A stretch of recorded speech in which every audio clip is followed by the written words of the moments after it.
Hello, my friends. Today's daf yomi is Nedarim daf mem gimel, Nedarim 43. We're going to start on mem beis. Mem beis, 3 lines from the bottom, with the Mishnah. The Mishnah says the following halacha: Hamudar hana michavero. So let's say Shimon is not allowed to get benefit from Ruvain. Then, under those circumstances, lo yashilenu. The assumption is Shimon is not allowed to lend Reuven an object for Yisham Menu, and he's also not allowed to borrow the object from him. Well, Yovenu, he's not allowed to loan him money, and he's not allowed to take a loan from Reuven. The Ran says that the difference between she'ela, which is to borrow, and yolveh, which is that yolveh is with money and she'ela is with an object. And it was also not allowed to sell to him. He's not allowed to purchase something from him. There's a dispute amongst the Rishonim. Who is the him here in our Mishnah? Is it the one who is prohibited to have benefit from, or is the one who's the madir or the mudar, the one who took the vow, who says that this other person cannot get benefit, or the one who was vowed upon? But it doesn't really matter, because we'll see from the Gemara that the first interpretation is that it applies to both of them. So in any event, the Gemara says, I understand why he's not allowed to loan him money. So if Shimon's not allowed to benefit from Reuven, I understand why Reuven is not allowed to loan Shimon money, because Shimon is benefiting from Reuven. But why do we say that Reuven can't borrow money from Shimon? How is Reuven benefiting how is Shimon benefiting by loaning money to Reuven? And I understand why we could say perhaps that Reuven cannot borrow money from Shimon. The Mefarish explains that maybe we're talking about a case where Shimon lent him the money with old coins, and then Reuven repays him with newer coins. So he has a slight benefit. And I understand why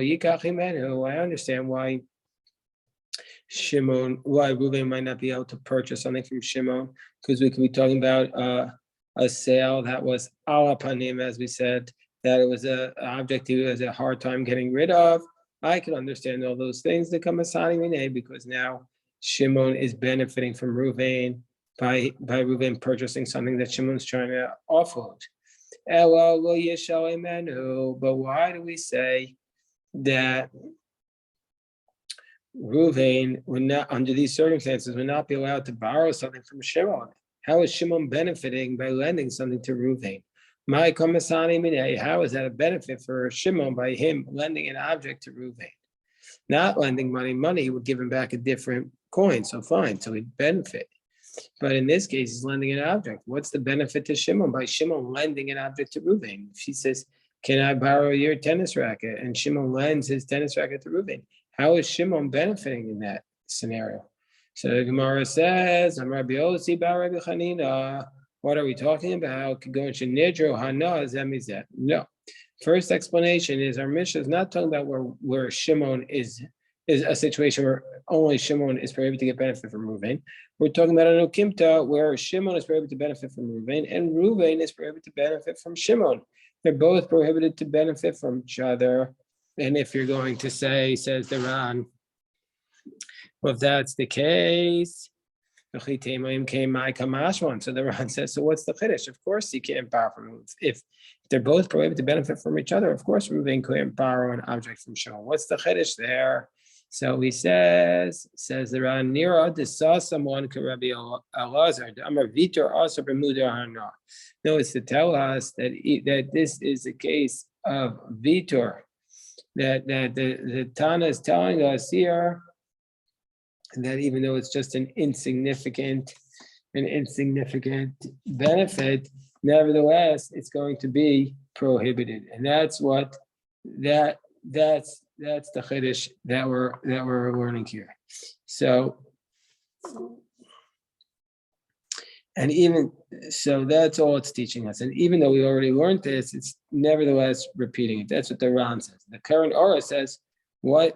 I have a problem with this. We already learned that according to Rebbe Eliezer, borrowing something from somebody you're not allowed to get benefit from is prohibited.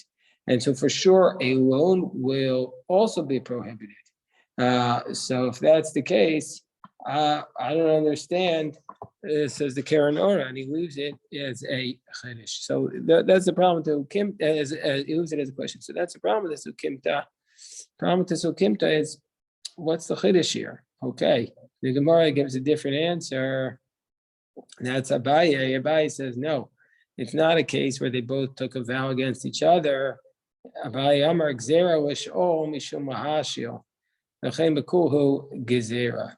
So he said, the reason why, in the case where Shimon is not allowed to benefit from Ruvain, Shimon is not allowed to loan something to Ruvain, is because he then might come to also borrow something from Ruvain. So Gzera Lishol Mishum Mahashil. And so therefore, that's the scenario. All these cases, it's a decree that if Shimon is going to do something for Ruvain, even though Ruvain is not mudar hana from Shimon, but then Shimon might come back and end up with the same situation where he's doing that from Ruvain. He's borrowing from Ruvain money or an object, and that is prohibited. So that's what Abai says. The whole Mishnah is a gezerah. Says the next Mishnah, Amaro, let's say he says to him, Hishaleni Parasla, he says, let me borrow your cow. Amaro, Eina Penuya, he says, listen, my cow is occupied. My cow is busy. Amar Konem Sadai Shani Chorish Olam. So the person who asked to borrow the cow says, if you're not going to lend me your cow, I'm taking a vow that my field that I plow will never use your cow. I'll never use your ox to plow my field. He says, Konem Sadai Shani Chorish Olam. Some say he says this in anger. Some say he's just trying to clarify. Some say it says it in anger. He goes very upset. So, if he himself had the practice of plowing, then we're going to say who usher. We're assuming that the vow is applying to him personally alone. But other people could come along and use his ox to plow his cow, to plow his field. Use the ox to plow the field because he only took the vow upon himself. But if it's not typically his way to plow, so therefore we assume that what he meant by the vow was nobody was going to plow his field. He and everybody else are prohibited to plow this field with this ox. So the next scenario of the Mishnah is Amudar Anami Chavero. Let's say Shimon is not allowed to benefit from Ruvain. And then Shimon, who's not allowed to benefit from Ruvain, he has nothing to eat. So Ruvain wants to help him, but he knows that Shimon's not allowed to benefit from him. So he goes to the shopkeeper. And we have a different version like we've had earlier in Ksuvos, if you remember, I'm sure from Ksuvos, where they use this Lashon. This is on the bottom of the daf there. In Ksuvos, the bottom of Ayin Amabeis, where he says, Holech Eitzal Chamvani Haragil Etzlo. He goes to the shopkeeper, he knows, he has a wink-wink relationship. And so Reuven says to him, Omer Ishploni, Nadar Mimeni, and he says, listen, Shimon, he's not allowed to benefit from me. Nadar Mimeni Hana. Ve'eni Yodea Ma'aseh. I don't know what to do for him. So the shopkeeper understands, Lu no Seinlo. The shopkeeper gives him the food, Uba no Talmizeh, and then he can go back to Reuven, and Reuven can't pay. Reuven's not required to pay because he's not technically obligated, but the shopkeeper is still allowed to ask Reuven if he can cover these costs. And since they know each other, he knows he's going to get the money. Haya Beis Olive knows or Gadro Wigdor. Same scenario where Shimon's not a benefit from Ruvain, but he has to build his house. He has to put up his fence, or Sadeo Wigdor, he has his field to plow. So Ruvain can go to the workers, Omar Ishponi, Mudarimani, he could say, this person, Shimon, he's not allowed to get any benefit from me. I don't know how to help him build his home or put up his fence or plow his field. So these guys can go and do this for Shimon. And then they can go back to Ruvain and collect the money. I was always wondering, what's going on here? Shimon takes this vow that he can't benefit Ruvain, or Ruvain takes this vow that Shimon can't benefit from him. And now he's going out of his way to try and help him. It's a very painful scenario where the people can't get out of the way from each other. They want to remain in, they don't want to remain in their fight, but they can't annul the vow. They haven't gone to a chacham. They can't bring themselves to annul the vow. And yet they want to help each other. So there's a lot of pain. You just feel the pain dripping out of this Mishnah. That's the way, at least I read it. I feel the pain. Let's say they're walking along the road. Shimon and Ruvain, Shimon has nothing to eat, and he can't get food from Ruvain because he's now out of benefit from him. No saying la'acher was shumatana. So then Ruvain gives it to somebody else as a present. Vahala mutarba. And then after Ruvain gives it to Shimon, to somebody else as a present, then Shimon can get it from that third party, let's say Levi, and he's allowed to eat it. But let's say there's nobody else with them. So Reuven can't give it to Levi because Levi's not there. So what are you supposed to do with this food? Maniach al hasela or al gader. Then under those circumstances, Reuven should put it on a rock or put it on the fence. And Omer Harayim Mufkar Makom Mishiach. Let's say, listen, this is Hefker. I declared this ownerless. Anybody who wants it can take it, even though it's just Reuven and Shimon in the middle of the Sahara Desert. There's nobody around for hundreds of miles. He could take his peanut butter sandwich and put it right there on the rock and say, this is ownerless. I don't know who it belongs to. And then Shimon can take it and eat it. That's what the Tanna Kama says. That's what the Chachamim say. Because he's not benefiting him directly, it's coming from Hefker. Whereas Rabbi Yossi says it's prohibited. Rabbi Yossi Oser. Rabbi Yossi prohibits it under that scenario. The Gemara is going to focus on why Rabbi Yossi is prohibiting it. Rabbi Yossi is only prohibiting the last case. That's how the Mefarish clarifies, where you place it on the rock or the gader. But in the earlier cases, the assumption is that Rabbi Yossi would allow that. Rabbi Yossi would allow you to give it to a third party. It's just in this case where he puts it on the rock that it's prohibited. Says the Gemara, Amar Rabbi Yochanan. Rabbi Yochanan explains what is the concept behind Rabbi Yossi. My time, Rabbi Yossi. What's the concept why Rabbi Yossi says that if the two people are walking along the desert and Shimon cannot get any benefit from Reuven, Reuven's allowed to place it on the rock and declare it ownerless, and Shimon could come along and take it. My time with Rabbi Yossi, can you imagine? Two people are in the desert, they're the only two people there, and they still are in a fight.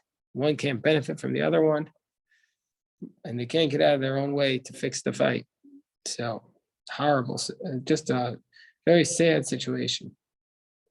It says the Gemara Rabbi Yochanan, my time with Rabbi Yossi. What's the reasoning why Rabbi Yossi says it's prohibited? Because Savar, Rabbi Yochanan says a chiddush. And Rabbi Yossi must be of the position hefker kamatana. Now, when you make something ownerless, it's conceptually like you're giving a gift to somebody else. And matana ada asya mirishos no sein or shos mekabel. Just like when you give a gift to somebody, then we're going to say it's not considered a gift until it leaves the domain of the one who's giving it and goes into the domain of the one who's receiving it. Meaning to say, if Reuven wants to give Shimon a gift, he says, I'm giving you an iPhone. That's nothing. He doesn't owe Shimon an iPhone yet. It's not Shimon's until he actually leaves Reuven's hands and is in the hands of Shimon. Until that point, it doesn't belong to Shimon yet. And actually, Reuven could recant on that promise. So until it reaches his hand, so too Av Hefker, Ad Asi or Shus Zocha. So too Rabbi Yossi is saying that if you declare something ownerless, it's still yours until it goes into the domain of the other person. So in this case, until it goes into the domain of Shimon, it's still Reuven's. And so therefore, if Reuven declares it ownerless and Shimon takes it directly, then it's like Reuven is benefiting Shimon. So the Gemara says, Masiv Rabbi Abba challenges Rabbi Yochanan's explanation of Rabbi Yossi, because we said in a brisa, that he can place it, in the case of the two of them are alone and there's nobody around, he can place it on the ground, and Reuven can place it on the ground, and Shimon will take it and eat it. Rabbi Yossi says it's prohibited. And in the brisa, it goes further than the mission. The brisa says, why does Rabbi Yossi say it's prohibited? Rabbi Yossi, Masai, when is it prohibited? Bisman shenadro kodem lafkiro, in a circumstance where he made the vow and then declared it ownerless. That's where it's prohibited. Meaning to say, first, Reuven makes the vow that Shimon can't benefit from him. And then, or Shimon makes the vow that he can't benefit from Reuven. And then Reuven declares it ownerless. That Rabbi Yossi is going to prohibit. But on the top of Mem Gimel Aleph, Avalim Haya, Hefkiro Kodem Unidro. But in a circumstance where that ownerless vow, the ownerless declaration happened, let's say, prior to this vow, Harei Zeh Mutar, then we would say actually that Shimon could take the ownerless object. So we see from here, says Rabbi Abba, Ad Asi Rishos Zocha. But if you're going to say Adu Asi Rishos Zocha, that if you say that if you declare something ownerless, if Reuven declared something ownerless, it remains Reuven's until the other person claims it. Then if that's the case, Mali Efkero Kodem, Mali Nedro Kodem Efkero, Mali Efkero Kodem Nedro. Why would we care which order it happened in? It's still coming directly into Shimon's possession from the Hefker. If you say objectively the Hefker remains, let's say, in Reuven's possession until Shimon claims it, what does it matter who made the vow first or who made the vow afterwards? It's still coming directly from Reuven to Shimon. And so therefore, this is a question on your explanation that the reason why Rabbi Yossi says it's prohibited is because when you make something hefker, it remains in the domain of the one who made it hefker until somebody else claims it. So humosiv la, even though Rabbi Abba asked the question of Rabbi Yochanan, he answers it. He said, we have a concept in Nedarim, ko anodarein daito alma shehefkir, that if you make a vow, you did not have in mind that which you just declared ownerless. So therefore, it was excluded from the vow. So that's why Rabbi Yossi says you're not liable. Meaning to say as follows, Rabbi Yossi says, if, let's say, Reuven's walking with Shimon in the desert, and Reuven makes a vow that, and Shimon or Reuven says, oh, Shimon cannot benefit from Reuven.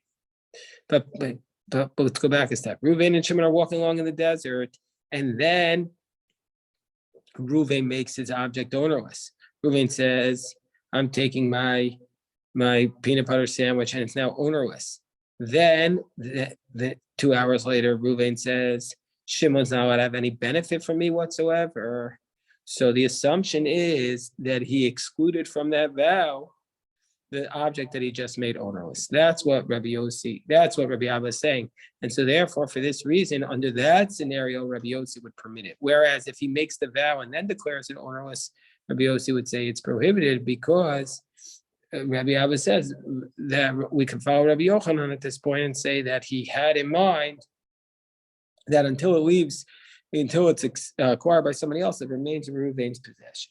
So that's how Rabbi Abba answers the question that he had raised on Rabbi Yochanan. So the Gemara says, Masiv Rava. So Rava challenges this answer that Rabbi Abba gave, that if somebody